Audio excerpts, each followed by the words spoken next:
Morning বন্ধুরা, তোমরা সবাই কেমন আছো? আশা করছি ভালো আছো, সুস্থ আছো। আমিও ভালো আছি। আর এটা ছিল আমাদের পুরীতে তৃতীয় দিনের ছবি আর কি, তৃতীয় দিনের আর কি ছবি না সরি ভিডিও ছিল।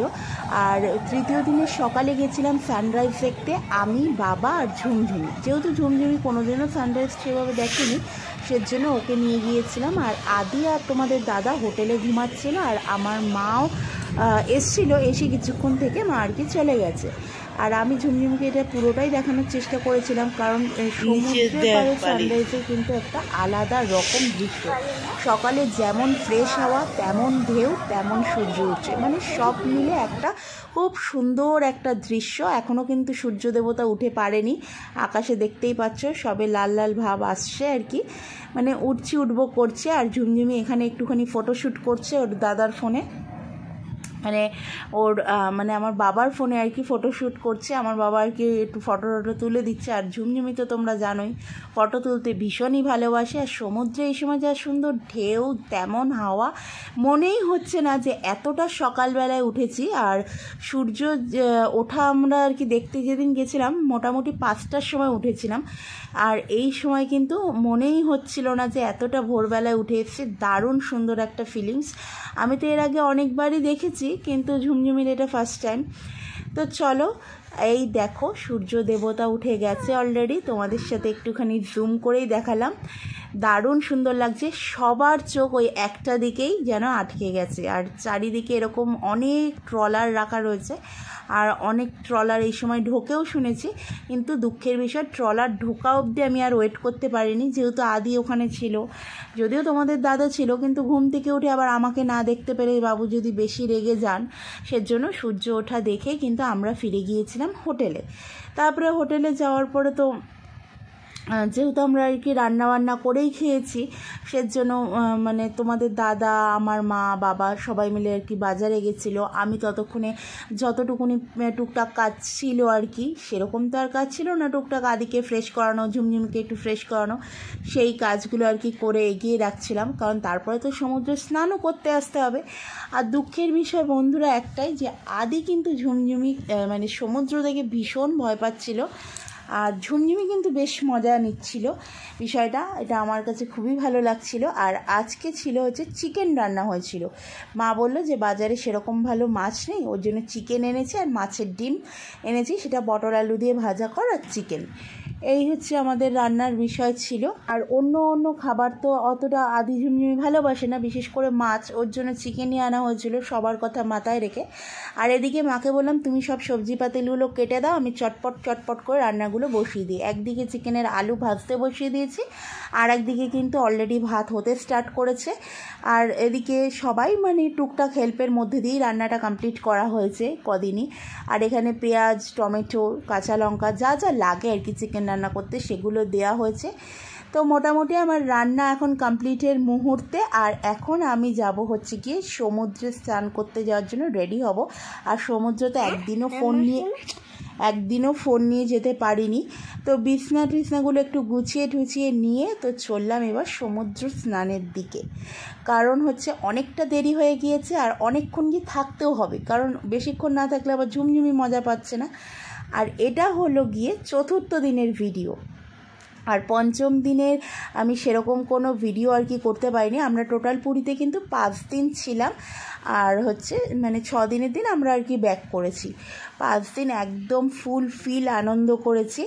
আর আজকে সকালে আর কি বাজারে আমি গিয়েছিলাম, নিয়ে এসেছিলাম আর মাছ, জ্যান্ত আর মাছ দেখে আমার এত ভালো লেগেছে, আমি বললাম ঠিক আছে। আর তোমাদের দাদা ঝুমঝুমিকে এরকম একটা ব্যাগ কিনে দিয়েছে। আমি অনেক টুকিটাকি শপিং করেছি, অবশ্যই সেগুলো তোমাদের সাথে শেয়ার করব নেক্সট ভিডিওতে। আর 5ম দিনের দিন ওই যে বললাম আমরা আর কি জগন্নাথ দেবকে পুজো দিতে গিয়েছিলাম, সেই জন্য আর কি সেদিন আর কোনো রকম ভিডিও করা হয়নি। অনেকটা ভোরে উঠেছি সেদিন, ওরকম 6টার মধ্যে আমরা বেরিয়ে গিয়েছিলাম জগন্নাথ দেবকে পুজো দেওয়ার উদ্দেশ্যে, সেজন্য সেদিন কিন্তু কোনো রকম ভিডিও করিনি, টোটালি সেদিনকে ভিডিও করা থেকে অফ রেখেছিলাম। আর এদিকে এখন বাবা মা খাচ্ছে, সমুদ্র স্নান টান সব করে এসে হুড়ো ঝাপা করে সবাই ক্লান্ত। তো বাবা মার খাওয়া হয়ে গেলে আমি আর তোমাদের দাদা বসবো, কারণ তোমাদের দাদা একটুখানি মানে আমার বাবা মার সামনে খায় না বলা ভুল, কিন্তু মানে আমি আর তোমাদের দাদা খেতেই পছন্দ করি, এরকম একটা ব্যাপার আছে। তো যাই হোক, এদেরকে মানে গুরুজনদের আগে খাওয়া কমপ্লিট হোক, তারপরে আমরা খাবো। আর এই মুহূর্তে টিভিতে এরকম একটা চ্যানেল দেখাচ্ছে, জানি না কেন। আর ঘরের তো অবস্থা এরকমই রয়েছে কিছুটা। তো সমুদ্রে হুড়োঝাপা করার পর কিন্তু খিদে বেশ ভালোই রকম পেয়ে যায় বলো। আর এই দেখো আমার চোখ মুখের কী অবস্থা, একদম চারিদিকে একটা মানে বোঝাই যাচ্ছে যে সমুদ্র স্নান করে একটা কালো কালো ভাব এসে গেছে আর চোখে মুখে। তো যাই হোক, মানে ট্যানগুলো তো বোঝাই যাবে। তো চলো, গুড মর্নিং বন্ধুরা, তোমরা সবাই কেমন আছো? আশা করছি ভালো আছো। আর এটা হচ্ছে বাড়ি ফেরার দিন সকালে। আর কোনো জায়গা দিয়ে বেরোনোর সময় আমার কিন্তু অতটা মনে খারাপ লাগে না, খুব আনন্দ লাগে যে এতদিন পর বাড়ি যাব, আবার সেই নিজের বাড়ির মতো হোমলি ফিলিংটা চলে আসবে, খুব মজা হয়। কিন্তু পুরী থেকে বেরোনোর সময় প্রত্যেকবারই আমার ভীষণ ভীষণ রকম মনটা খারাপ থাকে, কারণ পুরী হচ্ছে আমার কাছে এমন একটা আবেগের জায়গা, তোমাদের কি বলবো, মনে হয় যেন পুরীতে এলে একটা যদি ঘর বাড়ি করে থেকে যেতে পারতাম ভীষণ ভালো হতো। এই ব্যাপারটা আমার খুব কাজ করে, জানি না এটা ঠাকুরের মাহাত্ম্য কিনা, কিন্তু আমার পুরী থেকে এসে বাড়ি ফেরার সময় এতটা পরিমাণ মন খারাপ লাগে, আশা করছি সেটা তোমরা আমার চোখ মুখে প্রকাশ দেখতে পাচ্ছ। সেরমভাবে কিছুই সাজাগোজা আর কি করিনি, নর্মাল একটুখানি ছোটো লিপ বামটুকুও দিইনি, এতটাই মনটা খারাপ লাগছিল। কোনো মতে আর কি ড্রেসটা পরে রেডি শেডি হয়ে আদিকে ঝুমঝুমকে সবাইকে রেডি করে বেরিয়ে গেছি। যেতে যেকালে হবে, বেশি তো মন খারাপ করে লাভ নেই। তো দেখা যাক, আবার জগন্নাথদেব কৃপা করলে অবশ্যই আসবো। আমার তো মনে হয় প্রত্যেক বছর যদি 2-3 বার করে পুরী আসতে পারতাম আমার মনটা ভীষণ ভীষণ ভালো লাগতো, কিন্তু কিচ্ছু করার নেই। যখন জগন্নাথদেব কৃপা করবে তখনই আসতে পারবো, তার আগে তো হয় না। যেমন 16 বছর আগে এসেছিলাম, 16 বছর পর এলাম জগন্নাথদেবের কৃপা। তো যাই হোক, এই সময় আমরা আর কি অটোতে বসেছিলাম, তোমাদের দাদা কোনো কারণে নেমেছিল, তো তখন অটোতে বসে বসে এরকম সি বিচের সামনে একটুখানি ভিউটা তুলছিলাম, আর মনে মনে ভাবছিলাম আবার কবে আসবো, কবে আবার জগন্নাথ দেবকে একটু দর্শন করতে পারবো। এইরকম নানা রকমের খুঁটিনাটি চিন্তা ভাবনা কথাবার্তা আর কি চলছিল। তো এই টাইমে আমাদের অটো আর কি ছেড়েও দিয়েছিল, কাজটা কমপ্লিট হয়ে গিয়েছিলো তাই। তো যেতে যেতে পুরীকে বিদায় জানিয়ে একরাশ মন খারাপ আবার একরাশ মন খুশি দুটো নিয়েই যেতে হবে। একরাশ মন খারাপ পুরী ছেড়ে যাচ্ছি সেটার আনন্দে, আবার একরাশ মনে আনন্দ যে আবার আসবো সেই ফিলিংসটা। দুটো ফিলিংসকে এক জায়গায় করেই পুরীকে বিদায় জানিয়ে, সমুদ্র দেবতাকে বিদায় জানিয়ে, জগন্নাথ দেবের কৃপা নিয়ে বাড়ির পথে এখন রওনা দিয়ে দিয়েছি আমরা সবাই আর কি। আর এটা কিন্তু আমার বরাবর, মানে ছোটোবেলাতেও কিন্তু পুরী থেকে যাওয়ার সময় ভীষণ মন খারাপ লাগতো, অন্য কোনো জায়গা থেকে গেলে যাওয়ার সময় ভীষণ আনন্দ, বাড়ি যাবো। তো এই সময় আমরা ট্রেনে চলে এসেছি, অলরেডি সবাই যে যার সিট নিয়ে বসে পড়েছে, আমিও বসে পড়েছি। আর এখানে আমাদের দুপুরের টিফিন রয়েছে, এখানে রয়েছে রুটি আর ডিম কষা মতো করিয়ে নিয়েছে। এই সামনে যেসব মাসিরা রান্না করে খাবার দাবার কিনে দিলে তাদেরকে দিয়েই করিয়ে নেওয়া হয়েছিল, এই দিনের আর আমরা রিস্ক কেউ নিইনি। আর এই যে আমি বসে আছি, ওই সাইডে আদি, আমার বাবা মা সব যে যার মানে জিনিসপত্র সেটিং করছে, এদিকে ঝুমঝুমি মৃদু মৃদু হাসি দিচ্ছে। আর যেহেতু অনেকটা লেটে আমরা হোটেল ছেড়েছি, মানে 9টার টাইমে আমরা আর কি হোটেল ছেড়েছি, মোটামুটি সবাই স্নান কমপ্লিট করেছিলাম, শুধু আদিকে হাত মুখ ধুয়ে নিয়ে চলে এসেছি, কারণ যেহেতু সারা রাত এসিতে থাকছে, আবার যদি সকালে স্নান করায় যদি ঠান্ডা লেগে যায়। তো যাই হোক, এই ছিল আমাদের ট্রেনের ভিতরটা। আর এইটা কিন্তু আমার ফার্স্ট টাইম যে পুরী থেকে এরকম দিনের বেলার ট্রেনে আমি আর কি ফিরছি। প্রত্যেকবার আমরা সন্ধে বা রাতের দিকে ট্রেনে উঠি, খাওয়া দাওয়া করে ঘুমাই, ঘুম থেকে সকালে উঠেই হাওড়া স্টেশন। এবার হাওড়া স্টেশনও পড়েনি দিনে, আর হচ্ছে রাত্রির বেলাও পড়েনি, একদম সকালবেলায়, মানে 10টা 25-এ আমাদের ট্রেন ছিল পুরী থেকে শালিমার। তো আমরা শালিমার আর যাইনি, সাঁতরাগাছিতে নেমে গেছি, সেখান থেকে আবার হাওড়া, মানে অনেকটা কাটিং পথে পথে আমাদের আর কি যেতে হবে।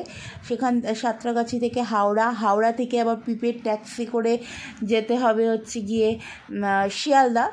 একদম বারাসাতে যাওয়া যেত, কিন্তু যেহেতু আমার ওই ভমিটিংয়ের প্রবলেম আছে গাড়িতে উঠলে, সেজন্য আর কি শিয়ালদা থেকে আবার ট্রেন ধরে বারাসাত থেকে অটো ধরে বাড়ি।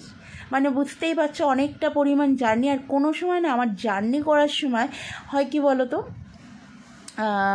মানে আর কি ঘুম হয় না। এক একজন যেমন ঘুমাতেই পুরোটা পথ পাড়ি দেয়, সেটা কিন্তু আমার হয় না। সেজন্য আমার একটুখানি প্রবলেম হয়, মানে জার্নিটা আমার আর কি ফিল হয়ে যায় আর কি, যে অনেকটা পরিমাণে হেঁটে মানে কষ্ট হয়ে গিয়েছে, এরকম একটা ফিলটা চলে আসে।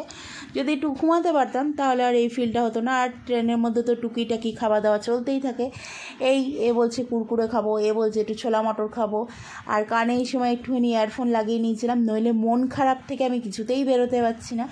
তো যাই হোক, এখন আর এবার কী হচ্ছে জানো, ট্রেনে আমাদের উল্টো সিট পড়েছে, মানে ট্রেনটা যেদিকে যাচ্ছে সেই দিকে আমাদের সিট পড়েছে। মানে মুখোমুখি সিট পড়লে দেখবে মাথা ঘোরা যাদের প্রবণতা আছে সেটা কিন্তু কম হয়, কিন্তু উল্টো দিকের সিটে কিন্তু মাথা ঘোরাটা হয়। তো আমার অন্য গাড়িতে তো হয়, তাই এবার দেখছিলাম যে ট্রেনেও মনে হচ্ছে একবার দুবার যেন মাথাটা চক্কর দিচ্ছে, ওর জন্য মাঝে মাঝে দাঁড়াচ্ছিলাম, আবার বসছি, আবার দাঁড়াচ্ছি। তো এইভাবেই গোটাটা রাস্তা আমরা চলে এসেছি। কিন্তু এসি ট্রেন ছিল বলে খুব একটা যে অসুবিধা হয়েছে সেটাও বলতে পারবো না, খুব একটা অসুবিধা হয়নি। আর বাইরের এই প্রকৃতির দৃশ্য দেখতে দেখতে চলে এলাম পুরী থেকে আপ টু বারাসাত। দারুণ সুন্দর লাগছিল, ছোটোখাটো পাহাড় টিলা সবই মোটামুটি দেখা গিয়েছে। আদি ঝুমঝুমি খুব, মানে আগের দিন যেহেতু রাত্রের দিকে ট্রেন ছিল সেভাবে তো মজা করতে পারেনি, সেরকম কিছু ভিউই দেখতে পারেনি, অন্ধকারে কি করে দেখবে। কিন্তু এই মানে আসার দিন আর কি, যেহেতু দিনের বেলা সব রকমই মোটামুটি দেখেছে, গরু বাছুর থেকে টিলা থেকে পর্বত থেকে যতটা ভিউ দেখা সম্ভব সবটাই দেখেছে, ওর জন্য খুব আনন্দ। আর এই যে চশমাটা আমি পরা, এটা কিন্তু আমার বাবা ঝুমঝুমিকে কিনে দিয়েছিল, সেইটা দিয়ে আমি একটুখানি দেখো পোজ দিচ্ছিলাম যে আমাকে কেমন লাগে। আর ঝুমঝুমি আবার ঝুমঝুমির ভাইয়ের চশমা পরে পোজ দিচ্ছিল, মানে যে যার কর্ম করতে আমরা ব্যস্ত। আর দেখো বাড়িতে চলে এসেছি রাত্রির 12:10 বাড়িতে আস্তে আস্তে এসিটা চালিয়ে কোনো মতে স্নানটা করে এসেই শুয়ে পড়েছি। আর শরীর দিচ্ছে না, লাগেজপত্র কালকে মোটামুটি সব ঠিকঠাক করার চেষ্টা করব যতটা পারবো। মোটামুটি 4-5টা দিন তো এখন এভাবে একটু হেডেকের মধ্যে দিয়ে যাবে। একটা জায়গায় বেরোতে গেলে যতটা না কষ্ট, আসার পর তার থেকে মনে হয় ডাবল খাটনি হয়। তো যাই হোক, আজকের ভিডিওটা এখানেই শেষ করছি। ভালো লাগলে অবশ্যই চ্যানেলটা শেয়ার সাবস্ক্রাইব করে দিও। আর তোমরা কমেন্টসে জানিও কার কীরকম ফিলিংস লাগে পুরীতে গেলে আমার মতো কাদের লাগে। আর ফেসবুক পেজ থেকে কেউ দেখলে পেজটা অবশ্যই ফলো করে দিও। তো আজকের মতো টাটা, বাই বাই, তোমরা ভালো থেকো, সুস্থ থেকো, দেখা হচ্ছে আবার নেক্সট ভিডিওতে, টাটা। আর আদি এখন হচ্ছে বাইরে খাচ্ছে ওর ঠাম্মির কাছে, যেহেতু আমার শাশুড়ি এখানে রয়েছে, আমার শাশুড়ির হাতে ও ভাত খাচ্ছে।